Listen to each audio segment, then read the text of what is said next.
Hope Shifa nakawombe owa program wewunyisa omwagalwawo eyavaayo kutambuliranga ku mazima n'okukugusizanga ensonga kale nno tumugoberere tetugenda kwejjusa.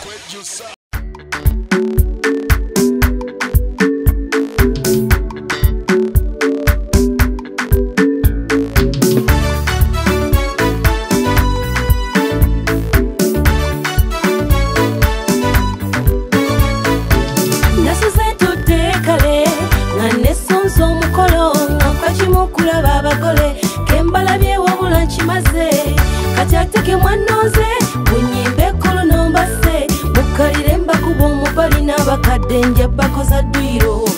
munono muliro mpoogalo ne kontinenti guka abazadde batuzaalire kula kuzaala kujagana walala gweturumafe omwana agenze olwo lwempita olwezo lwanoga omwali ne kayayana okushifa nzize mazeko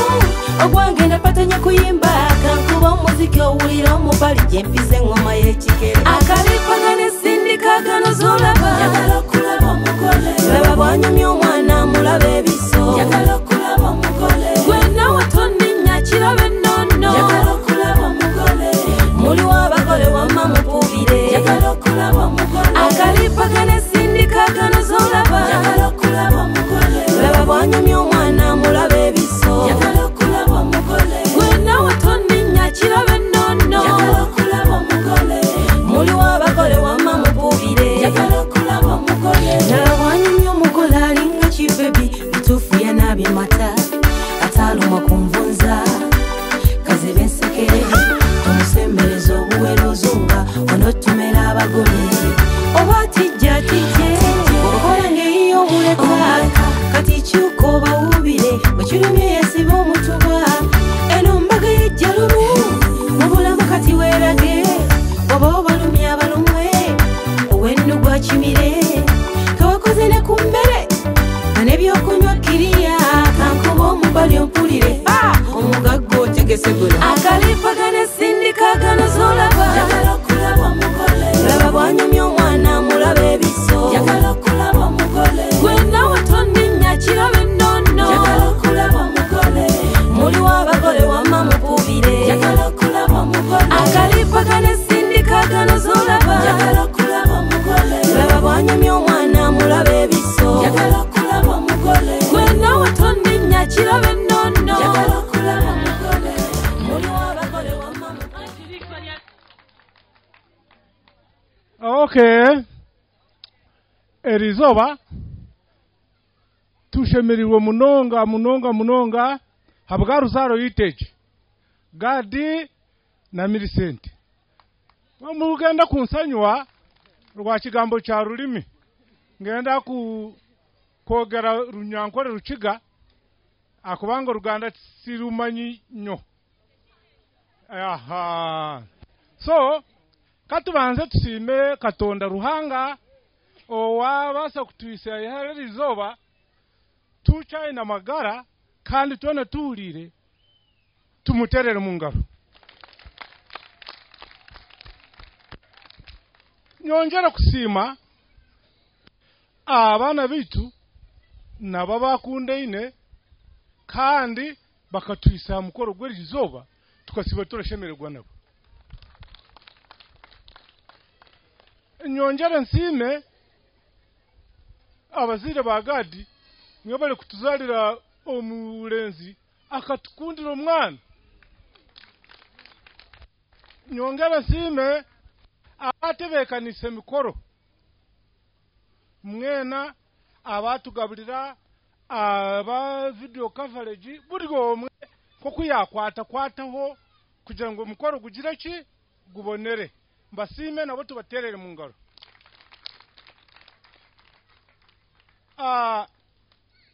Sime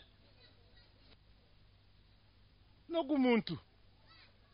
wabasize kwegura Milicent kumara mezi mwenda munda nyowe ntara muleba kwenka wa aliwa arasikana na yarize kumuzara aliwara mutaha mugongo we bali kurura nyevu So shuvensi me Kampala Polytechnic Mengo eyita abantu bonna abagala okusoma course ku ddala lya National Certificate, National Diploma ne Higher Diploma nti okwewandisa kugenda mu maaso mu courses nga Civil, Electrical, Mechanical ne Water Engineering, Architecture, Electrical Installation, Auto Mechanics, Plumbing ne ICT, Catering, Refrigeration, Cosmetology, Hairdressing, Fashion ne Design nti eri abamaze Senior 6 nga baagala Diploma, abamaze Senior 4 ne Primary 7 nga baagala Certificate, mutukyalire leero ku Kabaka Njagala Road okuliraana olubiri lwa Kabaka kumpi ne Allcom Petrol Station oba tukubire ku 0-4-27-26-73 Kampala Polytechnic Mengo, beyond limits. Abami ba government watu orubazo mwebale kutwakira mu mwanya ogu mwebale ddala nyongere nsime kanisa ne kuruga twatandika we kanisa na buti mu cyatushagikire tucyali hamwe tuyanze nnyo. So erizoba no kusanyuka abinji murabireba tindaze kuza kusiba ndagira nti ya story ya Millicent mwagireba mwamulerebera ahibyarugire ruhangani wari ari kugenda aragira ki arabikora aza bana banje mwaguma mu mwesigire ruhanga ebinji biri nkahe mu mesho mwesiga ruhanga wayesiga ruhanga buri kimwe kirabasika mujungu baraja ngo with God everything is possible. Yeah, so mwesiga mukama ruhanga ni warombeka itwe turageza kombeka kwenka obatine ruhanga oraboleruza busha. So mwebale dara ati kamba njulire abantu bamwe abineja nabo ogona ndaza kumwanjura n'obunana mugambiro kache ndaza kongera mwanjureho etwino gumpa baramweta shonkazo witu kwenka mu Ruganda ndabura baraje nguni senga ogu niwe senga wo mwana abasenga bandi tiba basakwija kwenka nabo baliho ogu niwe yabajwekera. Twina abantu bakuru aliho gumpaha alingana nani, so ndamweta muzara wanje, so nawe ni Shento wa Millicent. Shento twajara mu cyarogo ogwaza nango we Millicent aramweta jaja no muntu mukuru nawe yagezaho yija atushendekereze ogumpaha nawe no muntu mukuru nalingana nawe kwenka kuyaza yayeragira hatiya. So nyongero bajjukiza lwaki siba wate ba photographer abakabi nimba wa connection ne nga sinava wano babayise Hypex Studios obasangaawo najjana nkumpi ni ya Cobbins Motel Busabala Road. Ye enamba zaabwe ez'essimu basange ku +256 754 19 24 34 obo basange ku +256 789 34 38 02 for editing video editing and shooting, covering all functions like wedding, birthday parties, introduction, corporate parties, etc, meeting, conferences zonna bazikola. Nobo ina gwenga just ina meetings zo kola nengo yagala zibere covered. Bobo ina housewarming oyingira nyumba yo byonna babikolako mikwano bekwate babayise Hypex Studio. Kwenka byona birashona nabwe na wa muzara wanje tukaguma tulingana ntaje ntahura kaguruka yansinga step ogu ni mukamuzara wanje ogu rero tineho aba balenzi ogu hamwe no gumwishiki bona ogu yakuzire rero ndisho yayisherekire hamwe nogu nibo barazagwa noha na Millicent muhubire baho bajeni abo barasagwa ne senti. So tuje twagiraho omushaija ogu ni muzara wa Millicent mwenu nyina arasagwa nanyi asa nyina niwe sengo gumpa utwa twagambira kubira abagenyi ushema nanye ndasinga kubera kunu decide za nakauka kwenkanka shanga yo gumushija twabera hamwe no mushomesa yaba munywani wanje izo kuna mugambire nti aza abana wanje bali kugeitibwa yagira ati nanye ndatekwa kuri kwefubisiriza nije nkushendekereze tuze kureba ahabo bana bali uwe bali sebo bali kunda so ogumpaha nije kubura mumbuzi niwe muryagira ki muryambuza ubwo kuba ararwo wituno w'amaziba kabale kamaziba kabale so nibinje byo kubasimira kwenka habwo bwire kandi ke nabandi basimeho mwebale kuturikiza kwenka ntakahendeye mulazishaho zanje hati owito omwana wa muhamaka oramuhijikira amasiga tukometa mu Rwanda oramuhama hega omwece kirungwe atandike kuteka byoha ejeye so mushaho zanje nyina makabasa kake kwenka kijwe rukundo barabasa kutandikira hari gemwe bayisanka hari 10 no mucyara nawe yaje ngo ati tawura ba nyontaba nawe inakeye kejure rukundo betu tayigambiraho nawe twalihurire mwamana nangu mugenda mutahulirira karyaye ushema mukama nabakunda mwijure mutima uri kwera bayo mwami yagira ngo tugambeho konka narenda kubamanyisa Millicent no izara rya kashatu omukuru noriya ayesibwe Berina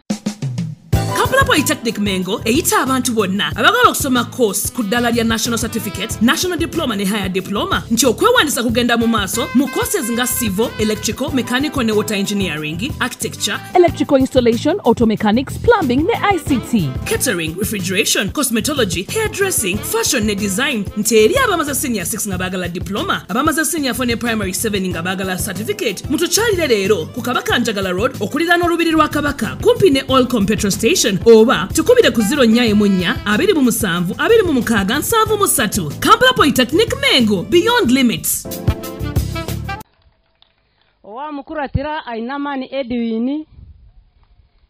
owa mukuratira Anembabazi Millicent, akuratigwe Muhwezi Methodius, lero buchura bwanje bibi rather nashoja Bibiana na namwe bwa yajwere jabakuno hata mukuratora kurata Muhwezi ni ahabwe Bibiana lero owunchaenda kurasa ni wamanya Amos abo nibo bana biruhanga yatuhire abanda binija nabo baba banjwire konka nanye master yagira ngo yasheba narinje ngo barenda kutaho bishebo bwanyuma ubu yabigambire katubikurasanisize kimwe tugendere kimwe mwenu nanye nka mama wa Millicent abakazi kubago kuteka no kujya no kugaburira abatari n'abanywani nejana esafria erime mitware 5 oyegurire eyorenda oguraho busohani nejane mitware 5 mwana wanje ni kwendingana osimireyo echo kukora no kworobera amaka no kugumisiriza harimo kuyomba kandi ni marungi abo kuba nabareba ndahurira nshemeregwe kandi ngumiye mwenu ukampesenga wawe akugire byakugambira mukama ni murunzi obwire bwona abebembezi b'ekanisa aba gavumenti buryo omwe mu kitinisa ye nyowe amazina baranyeta Asimwe Inidi ishenkazi wa Millicent ninyenda gwa mu nteje za tata wa Millicent nanye nyine kushemeregwe rizoba ahabwo kureba ndayika izuba rya Millicent ngene nshemerigwe nko mu mutima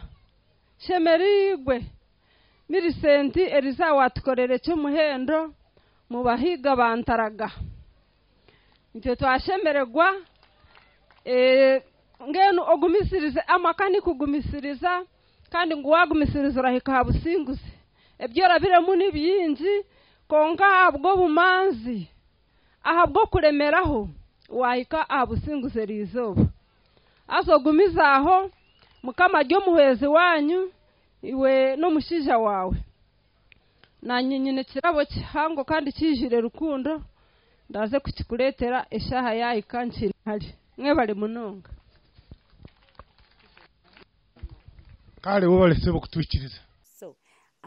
nyongero bajjukiza lwaki siba wate ba photographer abakabi nimba wa connection ne nga sinava wano babayise Hypex Studios obasanga awo najana nkumpi ni Yakobins Motel Busabala Road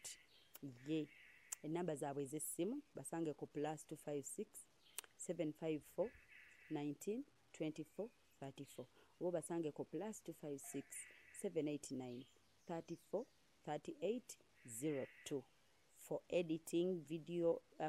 editing and shooting covering all functions like wedding, birthday parties, introduction, corporate parties, etc, meeting, conferences zonna bazikola nobo ina gwenga just ina meetings zozokola nengo yagala zibere covered bobo ina housewarming oyingira nyumba yo